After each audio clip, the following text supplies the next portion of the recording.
Boa tarde, pessoal. Meu nome é Thaís Mulim, eu sou médica, pneumopediatra, plantonista do Toxem, Centro de Intoxicações aqui do estado, e hoje a gente vai conversar um pouco sobre medidas de descontaminação na intoxicação.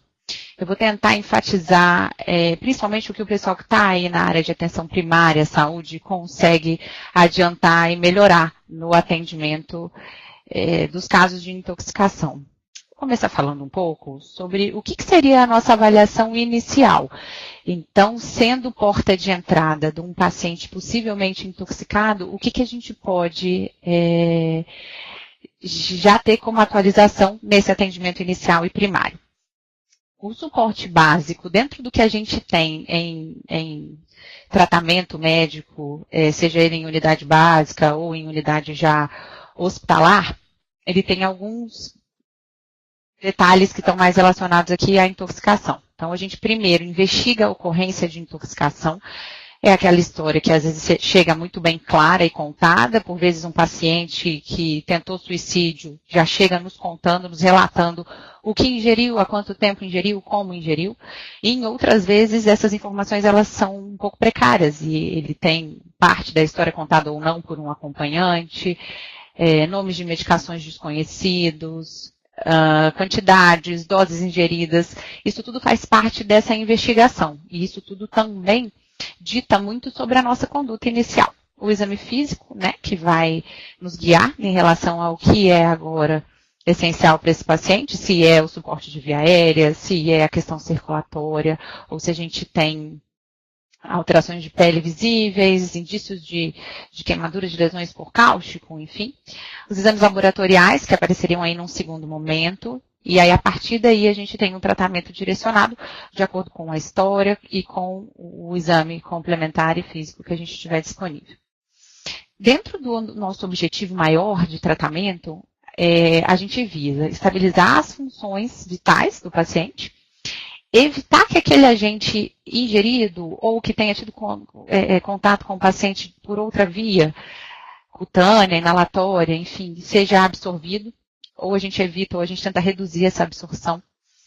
Outro objetivo é anular o efeito desse agente, num momento mais tardio aumentar a eliminação, e mais para frente ainda, a prevenção de sequelas é o que a gente objetiva.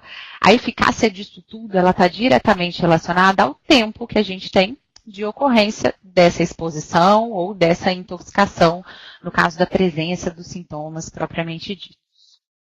Então, eu vou começar dentro do nosso tratamento direcionado falando sobre a descontaminação, que é o principal foco aqui da nossa aula, principalmente para quem está recebendo esse paciente de forma mais imediata e com pouco tempo de ocorrência da exposição.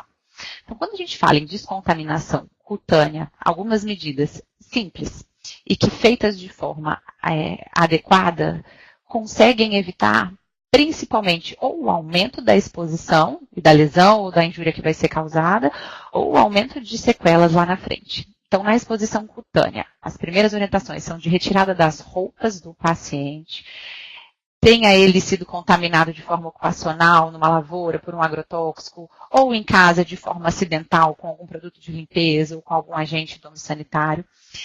E aí, a partir do momento dessa retirada da roupa, a gente começa a descontaminação com lavagem em água corrente, abundante. Em média, a gente orienta um tempo de 15 minutos. Seria o necessário para que não exista mais resíduo em pele.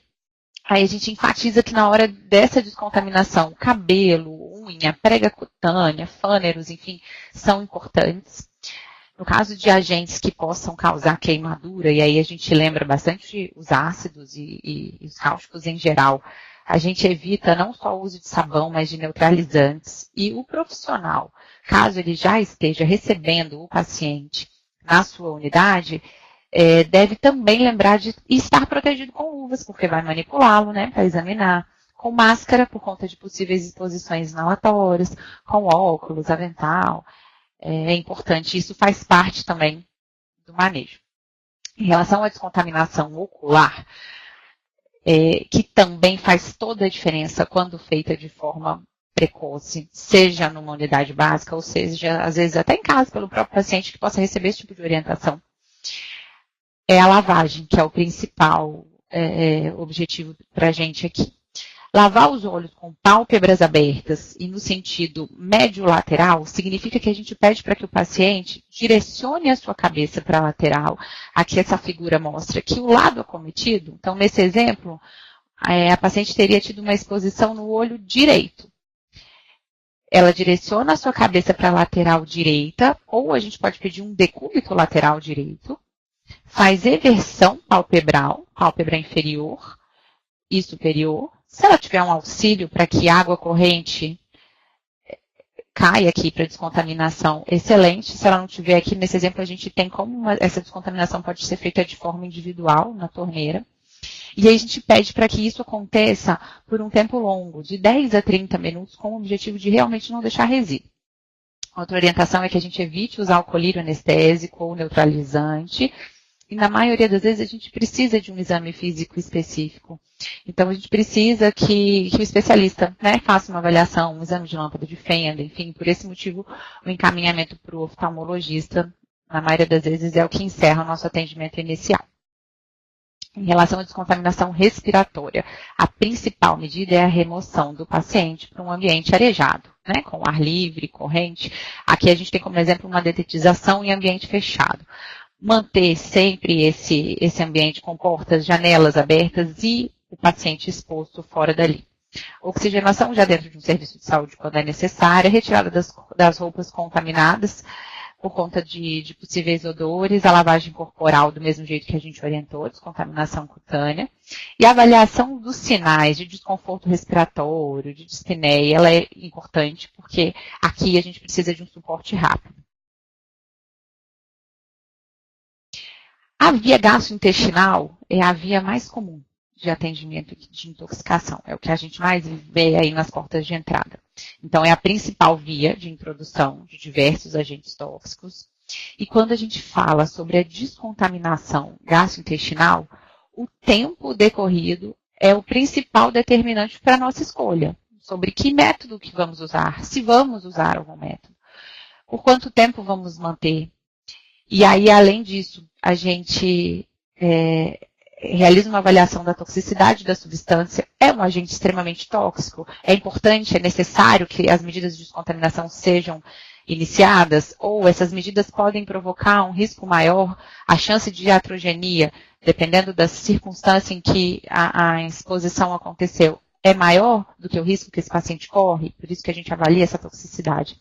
A dose ingerida é fundamental também, até para que a gente consiga saber se houve ou não exposição a uma dose que é tóxica. E a forma farmacêutica do agente também dita sobre o que vamos fazer como medida de descontaminação. Líquidos, em geral, têm indicação de descontaminação quando ingeridos por um período de até 30 minutos. Substâncias sólidas, e aqui a gente se refere, por exemplo, aos comprimidos, a gente tem uma tolerância um pouco maior. Entre 1 a 2 horas, a tendência que a gente tem é de manter esse período por até 1 hora. Então, cada vez mais a gente fica rigoroso em relação ao tempo decorrido para ditar a descontaminação. E aí, dentro desses métodos, existem os 3 principais. A lavagem gástrica, o carvão ativado e os catárticos salinos. A gente vai conversar um pouquinho sobre cada um deles. Eu vou começar falando aqui, exatamente com a ideia de frisar isso, é que a lavagem gástrica ela tem mais inconvenientes descobertos a cada dia. Então, hoje, para que a gente indique lavagem gástrica, a gente precisa ser muito criterioso. E antes de pensar nas vantagens, é muito importante que a gente lembre aqui das desvantagens do método. A primeira é que é um método extremamente invasivo. Ele tem algumas limitações. Então, remover cápsulas grandes e plantas, vou dar o exemplo aqui de crianças que ingerem pedaços de folhas, pétalas, sementes. A gente não consegue essa remoção via sonda nasogástrica, por mais calibrosa que seja, em algumas vezes. Ela atrasa o uso do carvão ativado, porque quando a gente faz lavagem associada ao carvão, a lavagem ela é o primeiro procedimento a ser feito. Ela precisa ser realizada em ambiente hospitalar. E quem realiza precisa ter habilitação técnica para isso. Uma outra questão que a gente não pode deixar de lembrar é que é um tipo de abordagem emocionalmente lesiva. Esse paciente, em alguns momentos, está sendo submetido a algum procedimento de descontaminação por tentativa de suicídio. Então, a gente já tem a questão emocional aí de uma forma atingida. E em outros momentos são acidentes com crianças pequenas. A exposição pode ter sido mais leve, ou o agente pode não ser tão tóxico, a quantidade pode ser pequena. Isso tudo influi bastante quando a gente opta por realizar ou não a lavagem gástrica. No caso da presença de rebaixamento do nível de consciência, a gente tem que lembrar de um risco maior de broncoaspiração. E para a proteção de via aérea, muitas vezes a intubação orotraqueal é necessária. Já no caso do paciente alerta e acordado, esse procedimento precisa ser sempre explicado ou ao acompanhante, no caso de uma criança, por conta da forma invasiva como a gente age com o paciente. E aí, sempre que é um paciente em condições de autorizá-lo, a gente precisa fazê-lo com autorização, até para que a gente evite problemas mais na frente, porque é um método sujeito a várias complicações. Então, quais são as indicações, né? Depois de falar de tanta limitação aí da lavagem para a gente.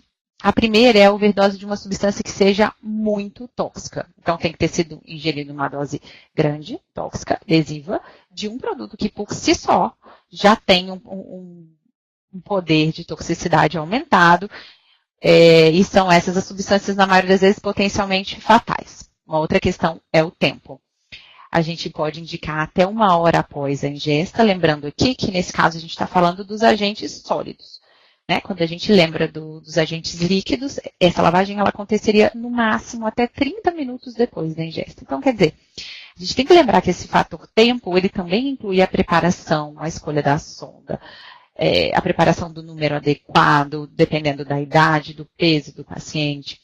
E isso faz com que a gente também tenha aí mais limitação em relação à eficácia da lavagem. Então, se eu demoro mais do que 15 minutos para fazer a preparação, a sondagem, iniciar a lavagem, e esse paciente chega na minha unidade com mais de 50 minutos, provavelmente a gente vai ultrapassar essa 1 hora. Por isso que esse tempo para a gente realmente importa muito. A indicação também é maior aqui nos agentes que promovem os sintomas mais rápidos, em que a gente está preocupado em tentar iniciar de forma precoce a descontaminação, nos casos em que a lavagem é nosso único método. E nos pacientes sintomáticos, a gente avalia muito a gravidade, porque em alguns momentos, outras medidas, como o uso de antídotos, podem ser mais essenciais do que a descontaminação com lavagem. Normalmente, a gente tem uma facilidade maior de realização em adolescentes e até os adultos que estejam cooperativos e no ambiente hospitalar. A gente fala aqui que a gente tem que lembrar de tratar o paciente, não o toxicante, porque todos esses vieses, eles interferem na forma como a gente vai optar por realizar ou não o procedimento invasivo. A lavagem também somente é indicada nos agentes com início de ação mais rápido. Em outros momentos, a gente indica para substâncias que não sejam absorvidas pelo carvão e substâncias que contenham intoxicantes sistêmicos, ou seja, que preocupam mais em relação ao poder agressivo e à toxicidade. Aqui um exemplo são os organofosforados. Depois de 1 hora de ingestão, a lavagem gástrica, então, só passa a ser aceitável no caso de substâncias que retardam o esvaziamento gástrico.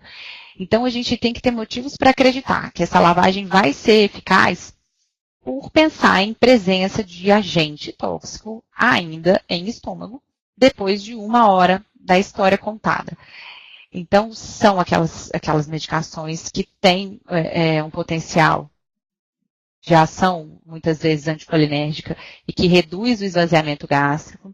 São as medicações que são tomadas também, ingeridas aqui em grande quantidade, que podem indicar uma lavagem gástrica um pouco mais tardia. E quando a gente fala de tardia, é aquela lavagem feita mais de 1 hora depois da exposição. Vamos voltar aqui para algumas contraindicações da lavagem gástrica, então. Agitação, convulsão, aquele paciente que a gente comentou aqui, não cooperativo, paciente que está evoluindo com rebaixamento de nível de consciência, coma, em que ele tem um risco maior de broncoaspiração. É necessária a proteção de via aérea antes, que foi o que a gente comentou, então a intubação orotraqueal aqui é importante. Quando a gente tem exposição a grandes partículas do produto, que não teriam uma passagem, né, fácil pela sonda, dependendo do tamanho do que foi ingerido. Nos cáusticos, em que a gente tem o risco de perfuração, às vezes pela própria sondagem para a realização da lavagem. Os hidrocarbonetos, por terem um potencial de causar pneumonite química, broncoaspiração, uma volatilidade maior, eles exigiriam uma intubação orotraqueal prévia. E muitas vezes, nesse momento, a gente opta por não descontaminar, para também não aumentar o risco desse paciente, em função de um benefício que não seria grande. As discrasias sanguíneas, por conta do próprio trauma, né, que acontece na passagem da sonda. Situações de pós-operatório, de instabilidade, principalmente hemodinâmica. As arritmias, porque é possível um risco de resposta vagal durante a passagem da sonda e até de parada cardiorrespiratória. Em fraturas como de base de crânio ou em outros traumas crânioencefálicos, a gente tem também uma dificuldade maior de passagem da sonda orogástrica. Algumas das complicações que a gente tem na lavagem são o trauma, né, durante a passagem da sonda, a perfuração, o laringoespasmo, pneumonia aspirativa, que preocupa bastante e que tem feito a gente a cada ano passar a indicar menos esse procedimento. Arritmia cardíaca, um risco pequeno de parada cardiorrespiratória, e aqui lembrando tanto do reflexo vagal quanto das complicações por hipóxia, no caso de pneumonia aspirativa. Inserção traqueal, enovelamento no estômago, no caso de um profissional não preparado para a passagem da sonda. Hipotermia, dependendo da temperatura do líquido que for injetado. No caso de criança, a gente tem também o risco de sobrecarga hídrica e de pressão do conteúdo gástrico para o intestino, aumentando a absorção. Se a quantidade de líquido que for injetada for acima do preconizado. No caso de ingestão de doses pequenas e moderadas de agentes tóxicos, sejam eles agrotóxicos, produtos de limpeza, medicamentos, se o carvão ativado puder ser administrado prontamente, não é necessária a lavagem então. Uma das coisas que eu gosto de citar é que muitas vezes a dose única de carvão ativado, mesmo sem esvaziamento anterior do estômago, ou seja, mesmo sem a realização da lavagem, é tão eficaz quanto a sequência lavagem mais carvão. E aí a gente evita uma série de complicações que a gente comentou. Um dos momentos em que a gente poderia, por exemplo, indicar a lavagem gástrica seriam lavagens diagnósticas. Então, naquele paciente que tem uma história de tentativa de suicídio, em que a gente não tem informação sobre o que foi ingerido, é possível que o aspecto do resíduo gástrico nos mostre se a gente tem ali algo sugestivo de chumbinho, algo sugestivo de um raticida colorido, algo sugestivo de uma medicação em comprimido. Mas como condução terapêutica, a tendência é que a gente comece a caminhar para essa substituição do carvão como agente adsortivo. Então, aqui nessa ilustração, a gente mostra a apresentação mais comum que a gente vê do carvão, que é um pó muito fininho. E quando a gente faz a diluição para passagem pela sonda, ele fica com esse aspecto líquido bem escuro, bem preto. Essa diluição a gente faz aqui, geralmente em soro fisiológico ou glicosado. Ela pode variar de 1 para 4 a 1 para 8. Em geral, nos adultos, a gente faz numa dose de 50 gramas, quando a gente faz dose única. Então, fazendo essa diluição de 1 para 4, a gente orienta que esses 50 gramas sejam diluídos em 200 ml de soro fisiológico ou glicosado. Esse carvão ativado, ele não necessariamente precisa ser realizado por sonda, né? A gente pode tentar a aceitação oral, lembrando da não diluição em leite ou produtos que possam interferir ali na lipossolubilidade. Para a gente aumentar a eficácia do carvão, a gente opta por soro, suco, líquidos que não tenham uma quantidade de gordura maior. Em criança, a gente faz uma dose que é de 1 grama por quilo. E quando a gente faz o carvão seriado, a gente reduz um pouquinho a segunda e a terceira dose de carvão. Então, nos adultos, a gente faz uma primeira dose de 50 gramas, uma segunda e uma terceira dose de 25 gramas. Em crianças, na segunda e na terceira dose, a gente também reduz a quantidade para meio grama por quilo.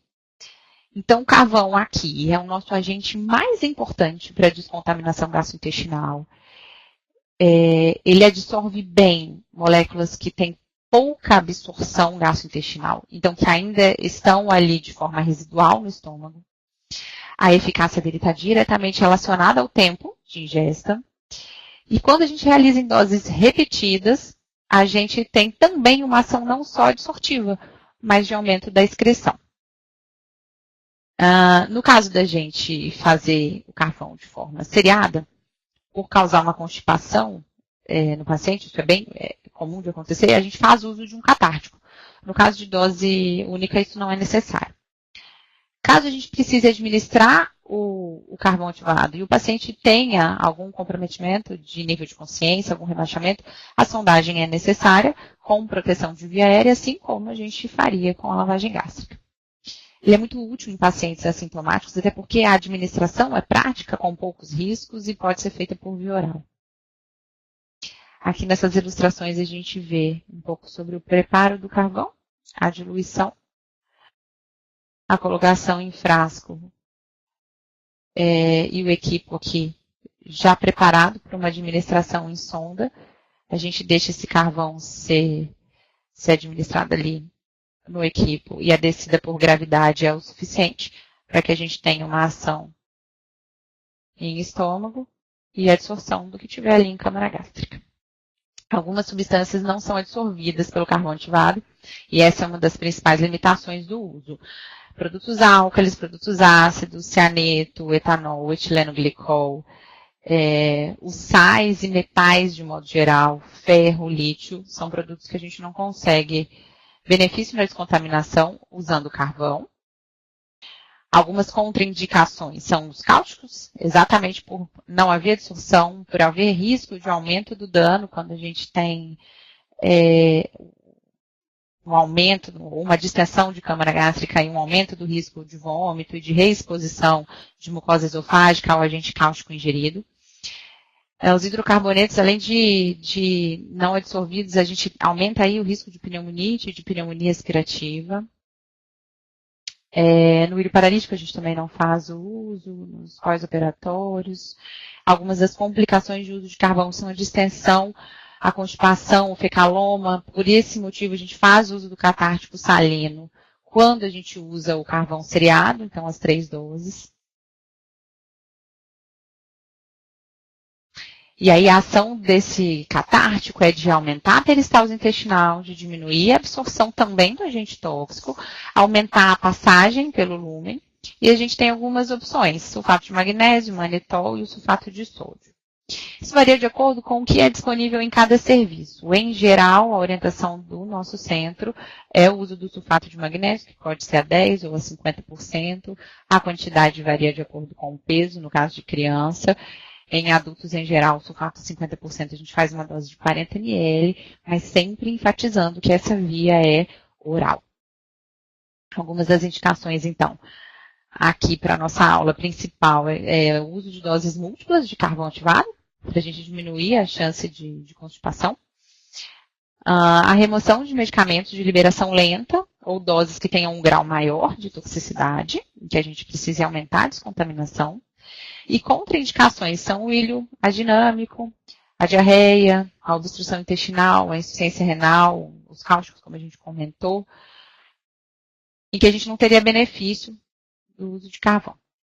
Aqui só reforçando a dose do catártico, a ampola de 10 ml, ela existe disponível na maioria dos serviços, a 10% e a 50%. A gente faz cerca de meia hora depois do uso do carvão ativado por sonda, no caso de doses seriadas. Então, seria meia hora depois da terceira dose. A dose em criança varia de 2,5 ml por quilo quando se tratar do sulfato a 10%, a meia ml por quilo quando for 50%. Em adultos, em geral, a gente tenta sempre fazer um volume menor. E aí, o sulfato a 50%, a gente faz o volume de 40 ml. Outros procedimentos que podem ser realizados para descontaminação são as retiradas cirúrgicas e endoscópicas, né? Então, a gente tem, por exemplo, retirada de pilhas, de baterias de disco, de pastilhas, de algumas substâncias cáusticas, de drogas ilícitas. É comum que a gente tenha essa situação de retirada endoscópica da droga naqueles pacientes que são pegos em situações de flagrante, que às vezes não estavam fazendo um uso oral de droga, mas é a ingestão para que exista alguma situação de fuga da polícia, enfim. É comum que aconteça a ingestão de certos papelotes, por exemplo, de cocaína. São situações diferentes. Esse paciente que foi surpreendido nessa situação, em geral, ele ingere um produto muito mal embalado. Aquele paciente que está fazendo isso já de forma premeditada, são chamados mulas, né, que a gente chama, e que prepara a droga, e que embala de forma segura, e que sabe que vai ingerir, a gente sabe que isso ainda hoje acontece, a gente tem notificações e casos, enfim. É um paciente que, na maioria das vezes, corre até menos risco, porque o risco de ruptura é sempre menor. O paciente pego em flagrante, ele está sob risco, em geral, ele precisa ser encaminhado para um ambiente com centro cirúrgico, porque esse rompimento ele pode acontecer de forma repentina, e aí, dependendo do que tiver ali dentro, o risco de gravidade é enorme. Continuando aqui sobre o nosso tratamento direcionado, a gente também conta com algumas medidas que são de aumento da excreção, na intoxicação muito grave, com deteriorização já de condição clínica do paciente, a gente tem indicação de realizar essa excreção. Um dos exemplos é a intoxicação pelo fenobarbital, em que muitas vezes o paciente ingere uma quantidade grande, tem um rebaixamento de nível de consciência importante. Algumas condições que a gente tem para esse aumento de excreção ser indicado é que a via normal de eliminação da substância esteja funcionando adequadamente. E aí, nos pacientes com intoxicação, por exemplo, por lítio, com insuficiência renal, a gente sabe que eles não vão ter como excretar essa droga, o aumento da excreção por outra via pode ser benéfico. Nos casos de ingestão de dose letal ou níveis sanguíneos considerados letais, esse aumento de excreção também pode nos favorecer. E pacientes com portador de patologia que pode aumentar o risco ou comprometimento ou ter outras complicações aqui, como na DPOC ou na insuficiência cardíaca, esse aumento da excreção também pode ser usado. Então, naquele paciente, por exemplo, com função renal preservada, capaz de filtrar aqui por via urinária o agente que foi ingerido, a gente tem a possibilidade de alcalinizar ou acidificar o pH urinário. A diálise gastrointestinal, que é pouco usada hoje, e a remoção extracorpórea. A principal das medidas aqui é a hemodiálise. Então, o exemplo que a gente pode dar é na intoxicação por paraquat, esse paciente recebido, na maioria das vezes, em unidades do interior, vai ser encaminhado para que um serviço de diálise possa recebê-lo e realizar essa descontaminação com aumento de excreção. Falando sobre a alcalinização urinária, o aumento da excreção de ácidos fracos é feito através da administração de bicarbonato de sódio. É necessário que a gente monitore o pH urinário e mantenha ele um pouco acima do normal, entre 7,5 e 8, e o potássio, por conta do risco de potassemia no pH mais básico. A gente tem aqui o risco de potássio passando mais para o meio intracelular. E aqui alguns dos agentes que a gente pode ser que precise lançar a mão dessa alcalinização são o salicilato, o fenobarbital e o 2,4-D. No 2,4-D, essa alcalinização ela pode ser necessária por conta de rabdomiólise, da gente tentar aqui aumentar a excreção renal de mioglobina. Então, quando a gente fala aqui de diálise gastrointestinal, a gente está falando sobre doses repetidas de carvão ativado, que, em média, quando é prescrito de forma prolongada, a gente mantém no máximo por 48 horas. Ele interrompe ciclo enterohepático, porque se combina com as drogas, com os metabólitos. Existe ali uma difusão passiva do agente tóxico dos capilares da mucosa intestinal para o lúmen e uma dissorção contínua da substância administrada por via oral. Exemplos de medicamentos em que a gente lança a mão dessa diálise gastrointestinal são o fenobarbital, os antidepressivos tricíclicos, neurolépticos, carbamazepina, organofosforado. Então, em geral, são aqueles agentes que têm ciclo enterohepático e que também fazem retardo do trato gastrointestinal. Porque a gente tem ali mais tempo a gente principalmente em duodeno, onde a gente tem uma quantidade maior de capilar, uma vascularização maior da mucosa. Outros exemplos aqui de substâncias e medicamentos, né? Alguns que a gente comentou. Também os organoclorados, os hormônios tiroidianos. A dose única de carvão, ela é usada para descontaminação, só reforçando isso então. E a dose seriada é usada para o aumento de excreção da droga. E aí uma outra medida de aumento da excreção é a realização da hemodiálise. Um exemplo clássico em que a gente indica isso é o paraquat. Em geral, a gente tem uma eficácia maior quando se tratam de substâncias de baixo peso molecular, pequeno volume de distribuição, uma ligação proteica baixa e com substâncias hidrossolúveis. Os antídotos e antagonistas, que também fazem parte aqui da nossa descontaminação. São agentes capazes de neutralizar ou reduzir os efeitos de uma substância potencialmente tóxica. E o antídoto é sempre considerado uma substância que se opõe a um efeito tóxico atuando sobre o toxicante, atuando sobre o agente. Antagonista é uma substância que exerce ação oposta à do agente. Então, o antídoto ele está diretamente relacionado ao efeito do agente. O antagonista é aquela substância que tem uma ação oposta ao agente propriamente dito. Alguns exemplos aqui de antídoto, e aí o que todo mundo que ouve falar em intoxicação por chumbinho lembra, né? Já de forma mais imediata é a atropina, em caso de intoxicação por carbamatos e organofosforados. A N-acetilcisteína, no caso de intoxicações por paracetamol, muitas vezes assintomáticas, mas que se tem uma abordagem terapêutica adequada desde o início, nas primeiras horas pós-exposição, consegue evitar sequelas graves e insuficiência hepática. O biperideno, como antídoto de medicamentos capazes de causar reação extrapiramidal. A naloxona, no caso de antídoto, quando a gente está tratando de intoxicação por opioides. A terapia de suporte, apesar de a gente estar falando muito aqui sobre medidas específicas, é sempre a mais importante no tratamento desse paciente intoxicado. E ela, quando associada às medidas de descontaminação, é que vai nos proporcionar essa recuperação completa do paciente.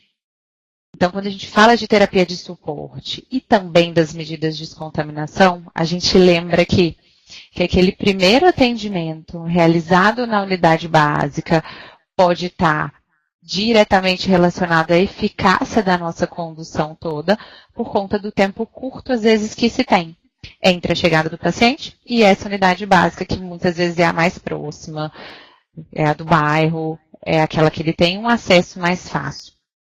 Outra lembrança que a gente faz nessa terapia de suporte e na descontaminação.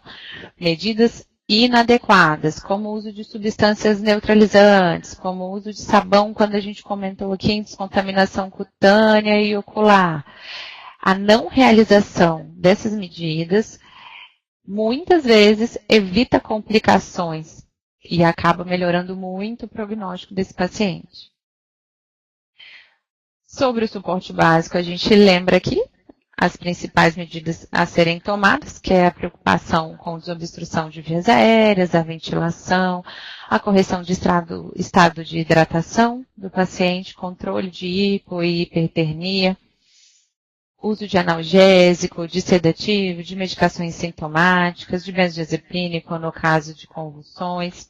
Alguns antídotos de forma mais precoce podem também aumentar a nossa chance de sucesso aí na condução, o suporte geral e lembrar de situações de intoxicação principalmente relacionadas a acidentes na infância ou a tentativas de suicídio, em se tratando do paciente adulto.